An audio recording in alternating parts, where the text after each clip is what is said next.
Hey everybody, welcome to the channel. I'm Fox, and today I wanted to continue my damage testing series by looking at Ranger versus In Sync. I have previously covered a few other talents versus In Sync, namely Strained and Optimist, and if you do want to check those videos out, you should see the Optimist one at the top of the screen now, and they'll both be in the description below. What you'll also notice in the description below will be the timestamps for the different parts of this video, as we are going to be doing just a little bit of damage testing in the firing range, at which point I will be showing you what I think is one of the best ways that you can run Ranger in game. I'm going to show you a couple of weapons that perform better with Ranger than any other type of weapon, and then I'll give you just a quick overview of that build at the end. But for the most part, we are going to be having a quick look at how Ranger performs in the firing range at close range versus long range versus, of course, In Sync. There are some reasons to use Ranger over In Sync, and for those of you that don't know, In Sync is basically the best damage talent in the game. So both its DPS, so it's essentially its damage per second, and the total mag damage of pretty much any weapon that you put In Sync on are usually higher than any other damage talent in the game. But there are other reasons to use other damage talents. Again, if you watch the Optimist and the Strain versus In Sync videos, you'll see that they both perform as well as In Sync in certain scenarios, which is usually when you've been you don't have skills to use, or you're not in a situation where you can use a shield, particularly powerful in PvP when you just want to play your corner or sit back a little bit. You don't have your shield, or you're just playing a corner where you can't use your shield, then these other talents can become quite powerful. Ranger is an interesting one because it is an amplified damage talent. So like Glass Cannon and Intimidate, this is essentially a multiplicative talent that is applied, the damage equation is applied right towards the end. So just to clarify what I mean by that, you have all of your additive bonuses, which is usually just your weapon and total weapon damage, or weapon damage, sorry. So the 15%, 15%, all of these here, these are all additive, and then that total stat becomes multiplicative once it's calculated. So the additive stuff is right at the bottom, or the first part of the equation on top of your base damage. In Sync is actually additive, but because it's such a large buff, 30%, and it takes effect right at the start of the magazine, that's why it's the most powerful. After your additive stuff, you then move on to your multiplicative talents, which is damage to armor, damage to targets out of cover, and health damage, which you can see on the assault rifles. So these are then applied in a multiplicative way after all of your additive and base damage has been calculated. And then finally, you come over to your amplified talents, such as Glass Cannon, Intimidate, Versatile, and Ranger. These are still multiplicative, but they are applied in a separate bracket right at the end of the equation. So the more damage you have on the build, the more additive and multiplicative damage usually means that the amplified talents actually perform better, because they're taking all of the stuff that's been calculated before, like your contractors, your foxes, your damage to targets, all of that other stuff. That's all taken into account, and once all of that has been calculated, then it applies the multiplicative Ranger talent, because it's amplified. And again, this is true for the other ones that I mentioned. So that means that Ranger has the potential to be better than a lot of other talents in game. But what we need to do is find out that threshold. And, whilst I've already calculated this and I will easily be able to take what that is, there is absolutely a range threshold in which Ranger outperforms In Sync. That does depend on the type of weapon that you are using, which we're going to come to in just a second in the firing range. But ultimately, I'm going to show you a build at the end of all of this that takes advantage of how Ranger works, and it actually works incredibly well. I've been using this particular build, not the one you see in front of you, because this is just a test build. There's nothing really going on with this build. But I'm going to show you a very good build that will allow you to fully take advantage of Ranger and just do some ridiculous amounts of damage with an AR, even from the sort of ranges that are required. What we're also going to do with the damage testing, so just to clarify, and again this will all be in the description below if you want to check the timestamps out, all of the damage numbers will be there, so you don't need to watch through all of this if you don't want. We're going to find out the damage of the G36 In Sync versus Ranger. Now there is a reason that I'm going to be looking at the G36 over my very well-rolled P416, and I am going to throw this into the damage test just to showcase something. But you may notice that these two weapons are very similar damage, 111.1k and 750 RPM. 112.8k, 750 RPM.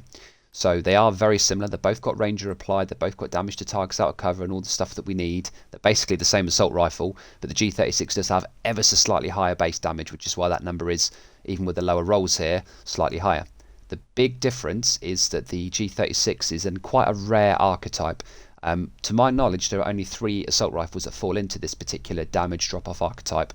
Obviously the G36 you see in front of you, the FAL, and the F2000. What I mean by that is, if you have a look at the difference here, that graph on the right, most weapons in the game follow this kind of Z pattern with the damage drop off, where the damage will be at whatever it's supposed to be on the first part of that graph there, that consistent line, and then at about 30 meters for this particular weapon it quite drastically tails off to about 60 meters, at which point it goes to 0. Now you may be thinking, well, I'm not going to be firing at targets 60 meters away. We all know in the firing range that the length of that from where you sit on the sandbags to the back wall is about 50-55 meters. That's pretty far. You're not really going to be firing past that, so it shouldn't make a difference. But actually it does. If we compare the two, you will see, so if you look at the orange line on that middle box just there, the selected G36, you'll see that orange line is the G36, and again the FAL and the F2000 follow that exact pattern. So not only does the damage start to drop off later, but when it does, it stays consistently higher throughout that 35, 40, 45, 50 meters than the P416. And actually, most other assault rifles you see follow the same pattern. Oh, that's Pestilence, but yeah, so you can see here, like the capacitor still follows that same Z shape. So what you want to try and do, if you're going to put together a Ranger build, is use one that doesn't follow that Z shape, or Z for you Americans, but follows that more the slower tail off of your damage, the slower drop off, which is that orange line just there. That is the specific archetype that you are looking at. But just to confirm that, in the damage testing I will show you how the P416 compares at a greater range to the G36. Even though the damages are very similar, you will see some pretty different damage numbers. So with all that in mind, let's get started with the damage testing.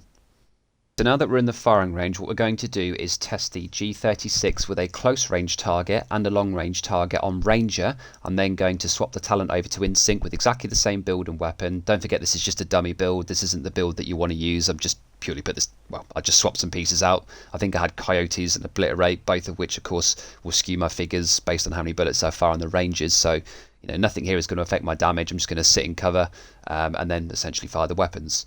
So what we're going to do is, this is on a heroic world, invulnerable elite, 5 meter target, 35 meter target, and then I'm going to go to a 45 meter, and there is a reason for that which I'll come to in a second. So you see we have the G36 in our hands. We know we have Ranger on because if you look at the right side of the gun, it is confirming that it is indeed 5 meters away, and any target that you point at, actually 34 meters. Well, thanks for lying to me, firing range. So yeah, it will tell us that the distance that we're at, and of course what we're expecting to see here is the amplified damage being greater over longer ranges, but what we also need to bear in mind is that damage drop-off occurs at about that 35 meters as well, so it'd be interesting to see past 35 meters if we're actually going to, is it going to be the same, is it going to be lower than InSync, is it going to be, you know, higher?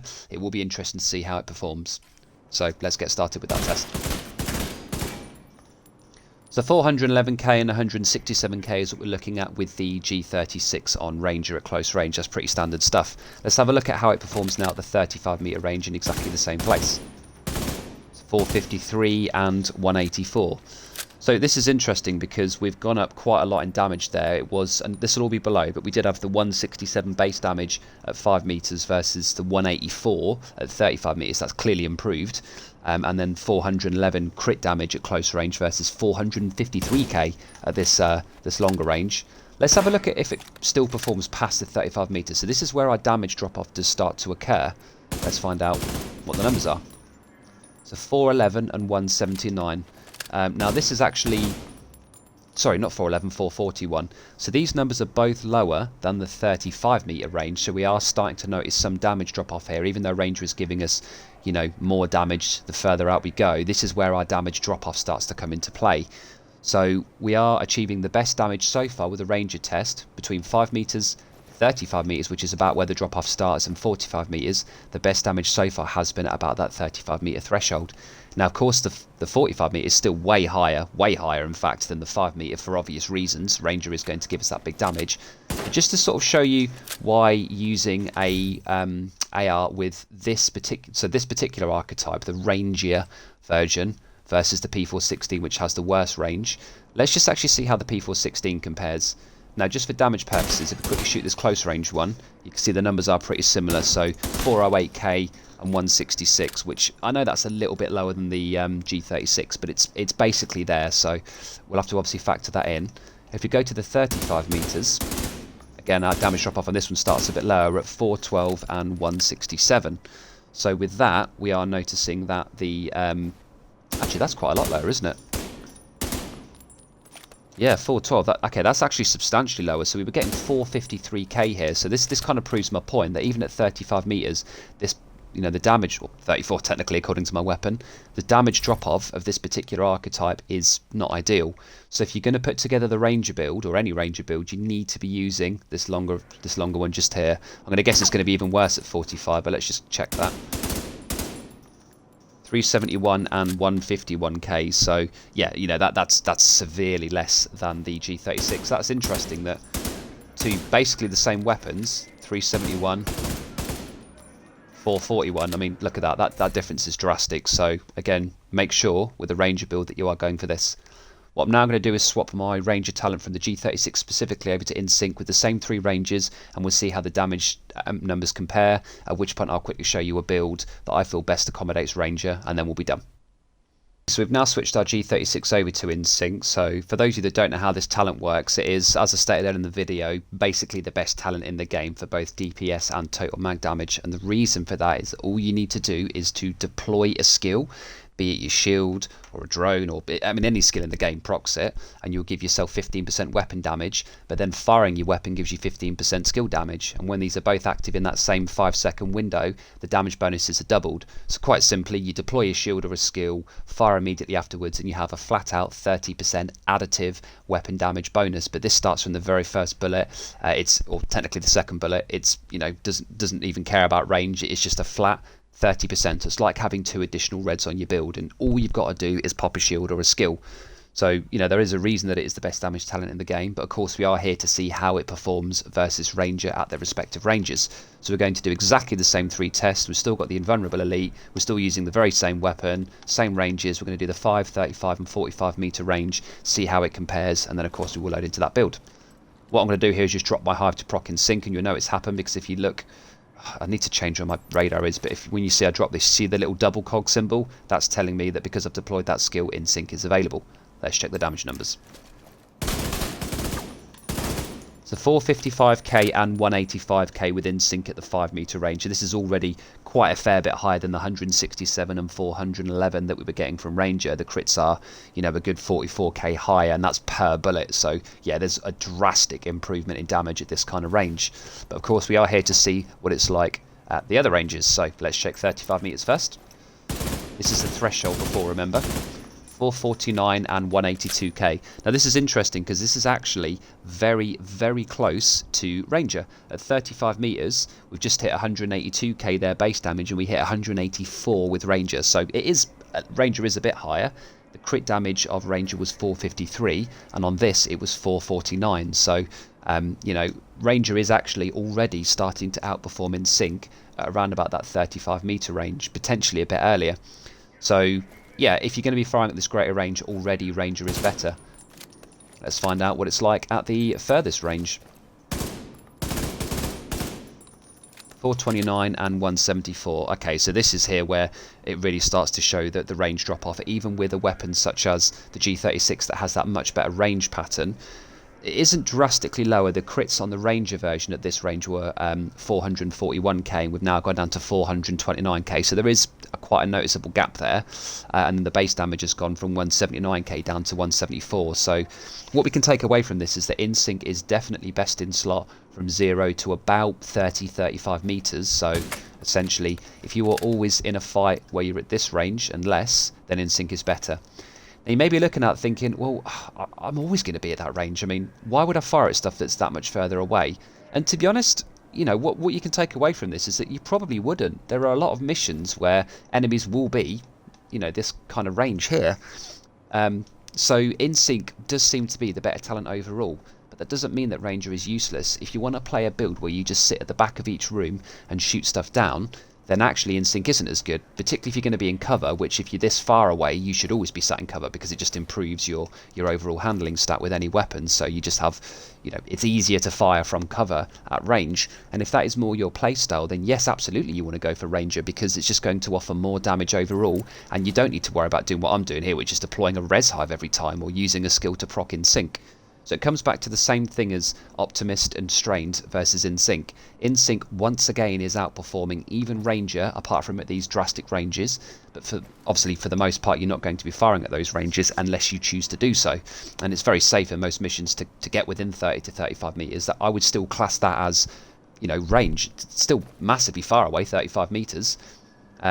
So what I'm going to do is show you a build that I think is best used with Ranger, and actually I've been using this quite a lot. This build is fantastic for the raid, and it does work in a lot of content as well, but just bear in mind that InSync overall will outperform Ranger for the most part, so just I'll say that is the takeaway from this. Let's have a look at the build. So this is the build that I put together to utilise Ranger. This is essentially an update of my AR support build, which will be in the top of your screens now and once again in the description below. That build is fantastic as it uses Overwatch and True Patriot with Demolitionist to provide substantial buffs to my team, and I adore playing that build. It is really good, so please do try that one out. It's fantastic in the Summit. This is an updated version that's a bit more selfish. It does more damage for myself, which I know a lot of you out there might prefer because ultimately you want to kill stuff, but it still provides some pretty substantial buffs to our teammates, not too dissimilar to the original True Patriot version. So in the usual fashion, we'll just start from the top, quickly work our way down to the skills, and then that'll bring the video to a close. I'm not going to show any gameplay with this today because I'm just concerned that the video will go on for too long. If there are enough requests for it though, then of course I will put out a separate video in the raid or in some missions or whatever, just showing you how well this build performs. We are starting with the sharpshooter specialization, and the reason for that is, well, two separate reasons actually. One, it gives our entire team 10% headshot damage to any enemy that they are closer to than we are. So the whole point of Ranger, as we just discussed, is to sit at the back of the room. You're going to be behind your teammates, so sharpshooter just makes a lot of sense. The other reason that it is very good is it gives us 15% stability on any weapon in the game, which is great when you're firing at range, as you want to control that recoil. Now, this depends on the weapon that you're using. You've probably already spotted that I've gone for the FAL. It follows that same archetype that we discussed, which is the better one, but the stability and accuracy of this weapon are better than the G36 and the F2000, so I truly believe that the FAL is the single best weapon in the game in terms of assault rifles to use with Ranger. That's my personal opinion. If you prefer the 36, if you prefer the 2000, knock yourself out. They basically do the same damage, same sort of DPS, give or take, but just purely because this weapon excels at range with its ridiculous stability, I do think it is the best option. We also gain quite a lot of ammo back for our snipers and our standard rifles, so for your secondary weapon, it's up to you what you choose. We'll come to that in a second, but Sharpshooter does buff that as well. And it gives us the faster reacquisition of targets. So when we sort of ADS onto a target, it snaps onto them better with Sharpshooter just due to that improved aim assist. So there are a lot of reasons to use this, but for the most part it is that extra stability and the headshot damage that we're giving to our team. So that's already one way that we are buffing our teammates. We are of course looking at the FAL here, just for the reasons that I mentioned. Once again, roll to damage to targets out of cover, and because this is an assault rifle, we do have very high health damage intrinsically built in. So this build is amazing versus any health based targets such as Warhounds, Heavies, and certain bosses such as Buddy and Lucy and Razorback in the original raid, Dark Hours. So yeah, ARs are actually really good in that particular or versus those type of targets, and this one is going to pack a punch. You don't ever want to be getting too close to heavies, and if you use this from range, you're just going to melt them down. Now your secondary weapon can be your choice. I don't actually have it on me, it's on my PvP character, but I would say the top choice here would be the Nemesis, as this isn't a sniper rifle build. So usually for sniper rifle builds, they're a little bit underwhelming at the moment. You need to spec into perfect focus, headshot damage, headhunter, concussion, things like that, possibly aces and eights. So the Mantis actually isn't a very good choice here. The two choices that I like to use here, my personal favourite is actually the Ravenous, but I do think that the Nemesis is probably better overall. The Ravenous is just a monster for melting bosses, but I appreciate a lot of you won't have it. The Nemesis is very easily obtained just by doing Tidal Basin for the first time and then essentially completing your invaded missions each week. It's a guaranteed drop once you've done that, so I do think Nemesis is best in slot here. And then we are just going for the card pistol with Finisher, just to give us the extra +1 skill tier if you need to throw a res hive out to somebody. Don't forget that having one extra skill tier will buff this from 1 charge to 2 charges, which means you can whip out your pistol, get a kill with it if you really want to buff your crit damage and chance, throw out your res hive, and then you'll still have 1 charge left over for yourself, which is really nice. So in the same theme as buffing our teammates, we are using 2 other features that will do that apart from the 10% headshot damage from Sharpshooter. We are using Coyote's Mask because this gives us, it's just one of the best exotics in the game for DPS raids, particularly in DPS builds, sorry, particularly in the raid, as it buffs everybody.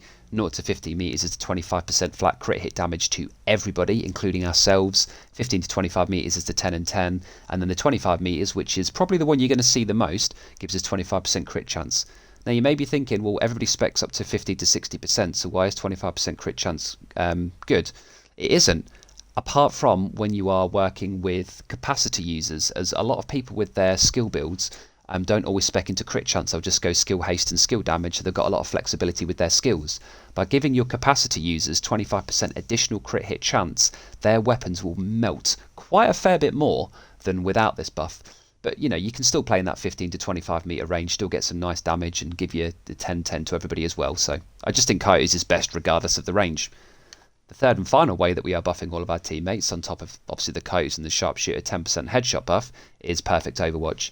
Now you do not need to use the perfect version of this talent. I've said this before in my previous builds that I've used this chest. Yes, it's better than the non-perfect version, but it is by no means a necessity, as it doesn't in any way enhance the damage that Overwatch does.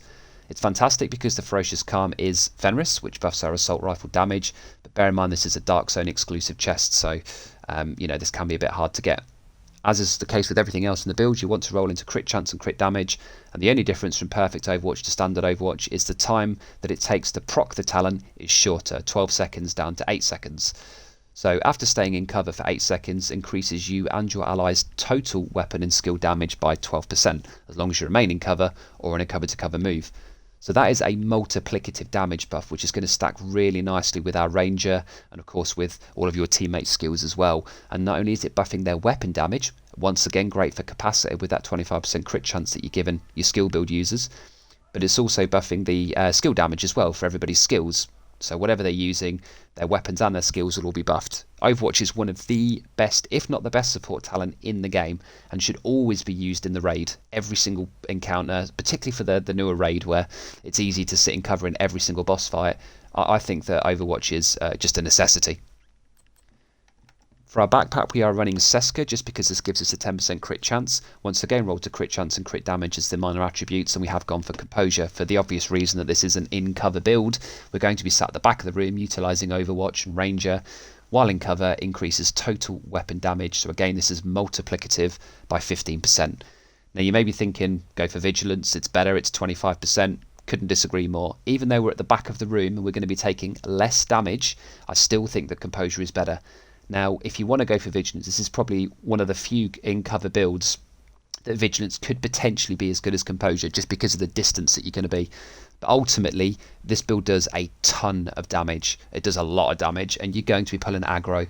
So, you know, as soon as you get shot, you're going to lose that 25%. You will never lose the 15%. And over the course of an entire raid or mission, this absolutely equates to more damage. So I would definitely go for Composure. But yeah, it's up to you. If you want to use a different talent, that's entirely your decision. We are then of course using Ye Olde Faithful's Contractor's Gloves for the multiplicative 8% damage to armour. This is rolled to crit damage and weapon damage. And of course Fox's Prayer for the multiplicative 8% damage to targets out of cover. Once again rolled to crit dam and weapon damage. And then finally, just to get our damage that little bit higher, we have gone for the Grupo Sombra holster, rolled in exactly the same way for that additional 15% crit damage. Now you could potentially go for a couple of different exotics here. You could always look at Sawyer's knee pads, but I just think that Coyotes offers more. Sawyer's is very selfish. It keeps your Overwatch up for longer because you can't be blown out of cover with a grenade, but if a grenade hits you on a 6 red build, you're in a bad place anyway, and you're probably just going to run to somewhere else. So I just think that Coyotes is better for your capacity users, for your teammates in general.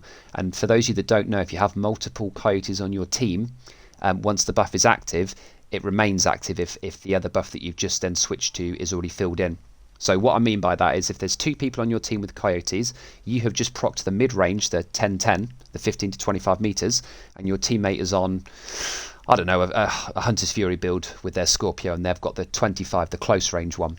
If an enemy then pushes you and you shoot that enemy within the 0 to 15 meters, because that has already been taken up in your buff bar, you will actually retain the 15 to 25 meters. And this is also true for 3 Coyotes.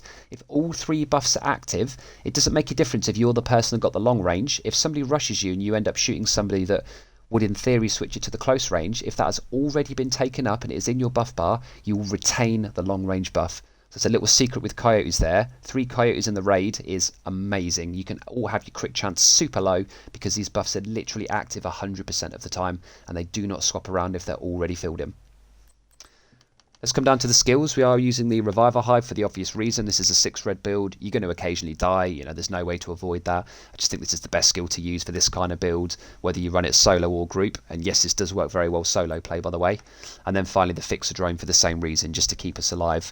This is, you know, you might potentially consider swapping to Companion if you want to use that. But again, the same damage, and this is in cover. So skills on this build are entirely your choice. You could just use a decoy as well, but as you're going to be sat so far back, in theory, you should be taking less heat than your teammates, so just having a healing skill and a revive skill I think are best in slot.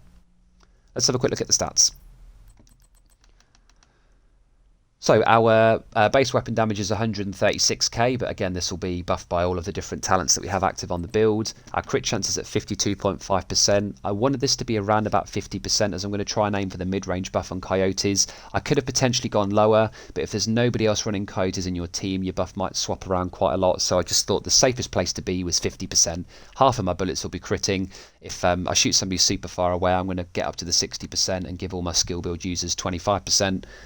Fingers crossed somebody else in the team will be using coyotes as well with their Hunter's Fury builds, but ultimately I just think 50% is the best place to go for here. But because of all of the bonuses on the build, I am at nearly 171% crit damage, which is obviously insanely high. Don't worry if you can't get your stats rolled as high as this with the you know, if your gear pieces aren't as well rolled, just go for the 50% crit chance and then put everything else into crit damage utilising the weapon mods and, you know, the gear mods. Headshot damage is 75%, that's pretty standard.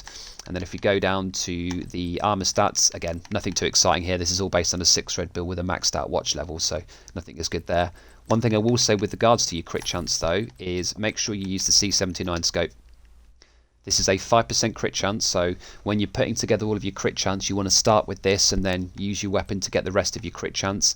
And only once you've hit that 50%, you want to start looking at crit damage mods on your weapon, because then you can put crit damage mods on your build. As you can see, I've got 11 and 12% here. But the C79 scope is amazing because it gives 5% crit chance, but it also gives us a 3.4 times zoom, which is fantastic for ranger builds. So definitely start with this and then just base the rest of your weapon and gear around getting to 50% crit chance. So that's everything. That's the build just there. Screenshot that if you would like to. Please drop any questions in the comments and I'll do my best to answer them. I'm curious to hear how you guys run Ranger. Do you run it in PvP or PvE?